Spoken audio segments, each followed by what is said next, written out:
Today we have a special segment sponsored by Pepco.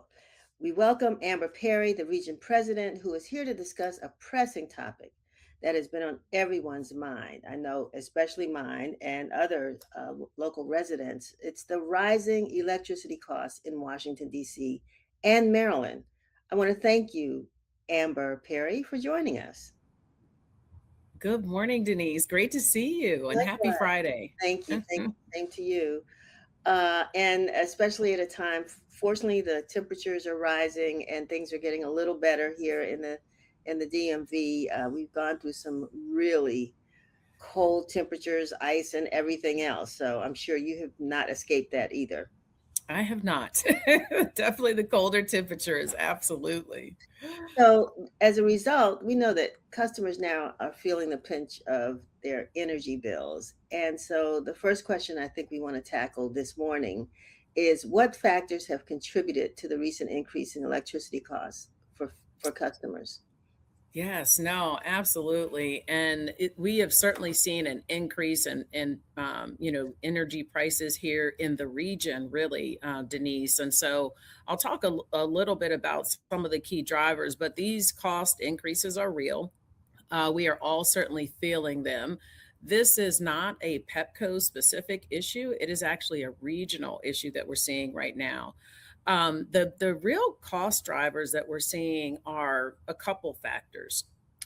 In this area, we've seen a significant increase in demand. Some of this is, customer growth driven, economic growth driven. We also are seeing energy intensive industries such as data centers and AI or artificial intelligence increasing in this region as well. And a lot of those factors are increasing demand. Now, when you talk about supply, we've actually seen generation go offline with retirements of generating plants over the last several years. And so, what we have is a very challenging situation where demand has been significantly increasing in the region while you see power generation go offline. And then, as you mentioned, the factor around weather that we've seen over the last 2 months is the other sort of portion of what drives a bill typically up for a customer. So, when the temperatures are very frigid, like it has been in December and January, the usage will go up because it's colder. It's the colder months. Customers and families are trying to heat their homes as they normally have, but that temperature is dropping. So a lot of times if you keep your thermostat, for example, keep your thermostat on 70 all year round, but you've got 10-degree temperatures like we saw. I mean, some of the temperatures even dipped even lower than that. When you start to see that level of temperature dip and you're trying to maintain that 70 degrees in your house, the heat's going to continuously come on. And so the rates that I just talked about with generation, which is the supply portion of the bill, that has gone up significantly as these generation plants have gone offline. And then you see the usage part of your bill go up as well. Those two factors together have really created an increase to most of our customers in the region. I think that's one of the things that folks, I don't know how much attention people pay to their bills, but if the two factors that you just mentioned, usage and supply, now, I mean, how have those amounts changed, not only because of weather, but other reasons? And you mentioned, some of those reasons, but when you Mhm. see, one part of your bill is 200 or $300, the other part now is $300. You're looking at a $600 electric bill for some. I mean, some are Yeah. lower, in small businesses, since we are one, we think about those things. And so, and then you compare, the bills are great. You compare the usage over a year and you can Yeah. see, how much more kilowattage you've been using. What is it that people should pay attention to in these bills to sort of monitor their own use? Yeah, absolutely. So, what I would say is on the bill, as a customer looks at their bill, there are really two major components of a customer's bill. It's the supply side, which is the generation, the constrained generation that I just mentioned. And then there's the distribution side, which really is our cost for poles and wires and investments that we make here locally.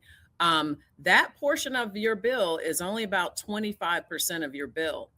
The supply side and where we're seeing that significant generation cost, that is about over 50% of a customer's bill. And so that's the piece, and you will talk a bit here maybe later just about some of the things that we're doing here at Pepco to address those. But a customer, there's several factors that go into that usage, and customers really should be managing their energy usage, but also keeping an eye on that supply rate on the bill.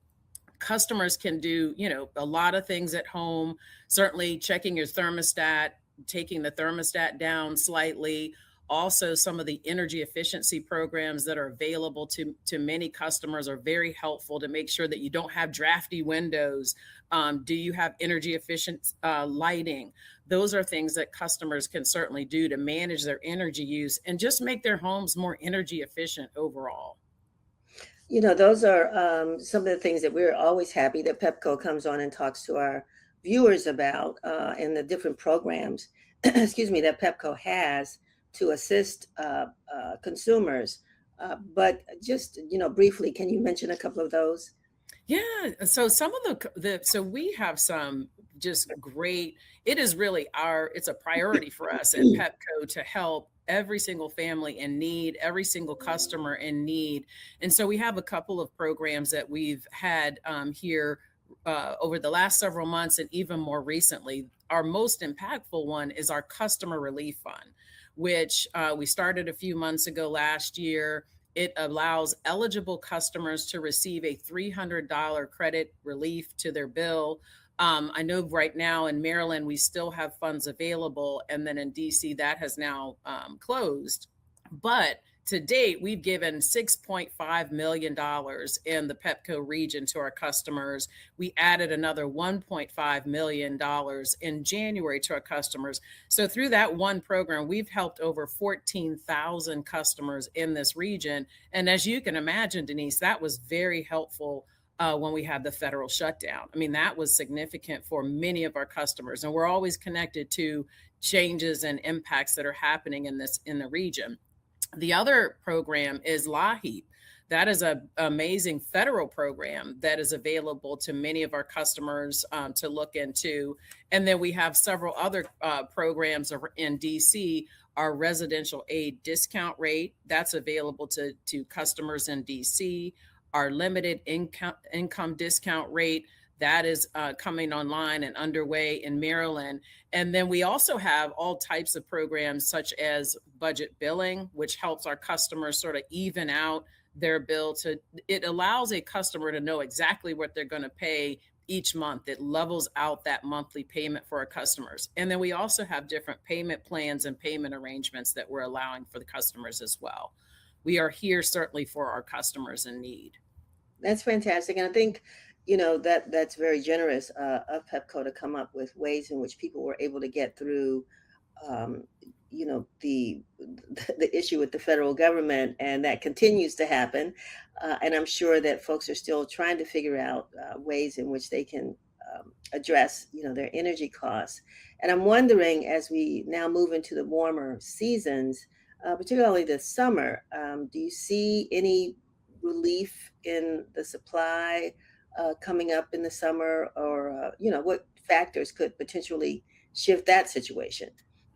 Yeah, so I want to talk a little bit about just a lot of the very innovative things that we're doing at Pepco.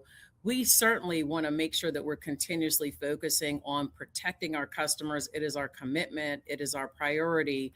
And the two things I want to talk a little bit about. So when we get into the higher, months where it's a lot hotter, again, customers should always look at their usage and sort of manage their energy usage.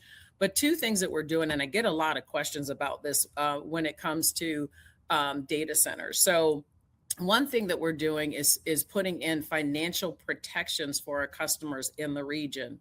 And when I say that, we look at the significant growth and demand that's happening in this region around, again, the energy intensive industries such as your data centers, your artificial intelligence, we are actually looking at putting financial protections in place so that as those data centers come into the region, they pay their fair share on the grid for any upgrades that we need to make, infrastructure changes that we need to make for them to actually connect into the grid so that our customers are not negatively impacted from a cost perspective. So, financial protections are what we're going to start to put in place and have been putting in place here at Pepco.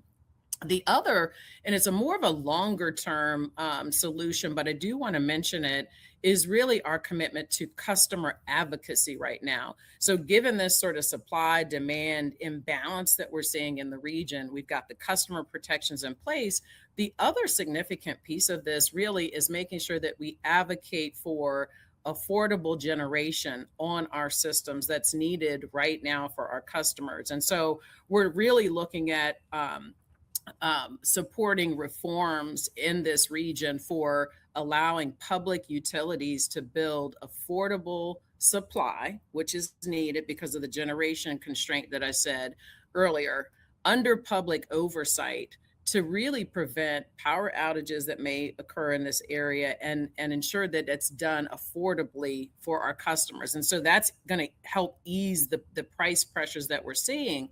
I'm One going to example. really Mhm. quick question, if you don't mind me Yes. interrupting, but I'm not sure if I understand what you mean by affordable supply. What would be different than what we're So doing right absolutely. No, that's a great question. So one example that I'll mention is the Affordable Energy Act that we do support, where it will allow for the building of community solar, which is a much more affordable power source for customers, and then also allowing support of transmission level, developing transmission level battery storage. So the two together will actually start to ease that generation constraint that we see at a more affordable rate, not as significant as some of the other challenges that we're seeing. So these are affordable. They are, even though they're longer term, they're about 2 to 3 years out. And so we are very supportive of that Affordable Energy Act that focuses in on starting to ease that generation pinch, because until we see that the generation component addressed, that will be still continue to be about 56% of the bill. And one data point I do want to share, Denise, too, around that supply portion of the bill. Several years ago, again, we don't generate power at Pepco. That generation piece used to be about $29 a megawatt day. now? Today, it's over $330 megawatt day. That's a significant jump that we now are taking on as an organization. Again, we don't generate power, but we have to purchase that power. It's sort of like the DoorDash analogy, where we're the deliverer of power. We're not the generators of power. So when you think about that significant bump in generation, that's what we're working to offset with reforms and legislation such as the Affordable Care Act or Affordable Energy Act that I mentioned earlier. And as far as the district is concerned, I know there's a question about, the district having its own power plant. We had one once upon a time, didn't we? We So, and did. You made me think. Yeah, we did. And they have and that's actually what you're thinking about. Those are some of the examples of generation that it has actually gone away in terms of the power plants that have retired, either because they've gotten older and it's cost prohibitive really to provide the certain upgrades to the generating plant. So many, as you recall, have gone offline, and those are the examples that we're seeing in the entire region, really, that are going offline. And that's what we're working to solve for at Pepco is how do you bring on in short order here? In short order, I mean 2 to 3 years. How do you start to offset that generation that's really needed? Because the demand of energy we're really seeing is not slowing down anytime soon. well, there's a lot to consider here, and it doesn't sound like costs are going to go back down. But if they are, please let us not end this conversation on that note. But if there is some hope for consumers that you could just share, and you talked about how to reduce your own energy costs, but clearly the prices are not going to go down. Correct? The price of supply is not going to go down until we really, as I mentioned, put in and support reforms as I mentioned with the Affordable Energy Act. I think it really is focusing our customers. We know the costs are high, and really having our customers take the actions of looking into the great programs that I mentioned earlier, managing their own energy costs, looking at that thermostat, and then also looking at ways that they could enroll in energy efficiency programs that are really going to help them manage the energy use so they don't have that energy loss from the older windows, older lights, older appliances that are not the types of appliances that are energy efficient. Those are a lot of the actions that customers are taking in addition to enrolling in some of the programs that I mentioned. So certainly there is a lot available. It's really the customer, and we're here fully in support and committed. It's our priority to make sure that every single family has the appropriate support that they need during this time as we're working through some short-term and longer-term solutions for our customers. And so, for those who have looked at these high energy bills, or who may be on the at risk of disconnection or what have you, I know that your lines have been probably overwhelmed with phone calls. But what would you advise people to do right now? I would absolutely advise customers to call in. We have a wonderful, wonderful customer operations team they're always ready to work with each and every customer in their unique situations. We don't want to see our customers in situations where they don't feel like they don't have the right support or they don't know about the support. We've got another tool called Single Stop, which really helps our customers understand all of the different organizations they can work with, all of the different support that we have available. So I would say the first thing is to really call in. If a customer has already taken, many of the steps that I mentioned earlier, our customer operations team is phenomenal and they're always here and they take that extra care. We understand the energy cost and the supply costs are very significant and challenging right now for our customers. So we're here for them, and so we want to make sure that we give them that right level of support. As I mentioned, it is our priority to support each and every customer and each and every family. So, Amber, one more question before we go, because you mentioned a program that you Pepco recently launched, but I want to dig a little deeper, and I think it's the Exelon Promise program. Talk about that, because that was recently released, and help to explain the details of that program a little bit more clearly. Thank you. Absolutely, Denise. So the Exelon Promise is really it's really exciting. It brings together all of the different programs for our customers in the challenging times of the increasing supply costs that we're seeing. And it really acknowledges, I would say, three significant areas. And I mentioned, the sort of the challenge that we have right now with the imbalance of supply and demand. But it really is first saying that our customers are priority. First, we're here to provide immediate help. The immediate help being our customer relief fund, LAHEAP, some of the other very specific programs, such as our limited income discount rate. So really making sure that our customers know that they are the first priority and that the immediate help is here for them. The sort of second component is what I mentioned a little bit earlier, are making sure that we have customer protections in place. So the financial protections in place as we see those energy intensive data centers coming online and other very innovative, and economic development companies coming online, making sure our customers know we are committed to providing financial protections so they're not negatively impacted on their bill from those rising costs in the area. The last piece is really the customer advocacy. We are always and continuously advocating for our customers to put in place short-term and innovative solutions as well as long-term solutions. And so, really again that customer advocacy piece looks like reforms to address the supply cost and to bring generation online for our customers in innovative and creative ways. And so those really are the major components of that Exelon promise, making sure customers know they have immediate help right now in the short term, that they're receiving protections as we see large load growth in our area, such as data centers.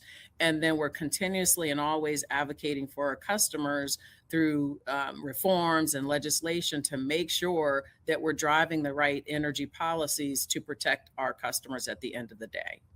Well, I know when it comes to initiatives, one of the challenges sometimes is what do we name it? What do we call it? And so Exelon Promise really says what to the customer? It really says it's a commitment. We know there's a level of urgency for our customers right now. As I said, the cost on the bill are real. It's that supply cost that's driven by the limited generation that we see, not in the not just for Pepco, but in the entire region. But that Mhm. promise says we're moving with a level of urgency, we're moving with a level of priority, and that we're always going to be here for our customers at the end of the day to protect them. All right. Well, again, Amber, thank you so very much for being with us, Thank you. Region President of Pepco. And I'm sure we'll be talking to you again as the warmer climate or warmer temperatures uh, come and the impact, again, our pocketbooks. So thanks again for being so gracious with your time to explain where Pepco is and how you're helping Pepco customers. Thank you. Perfect. Thank you so much, Denise. All righty. Have a good one. Where do you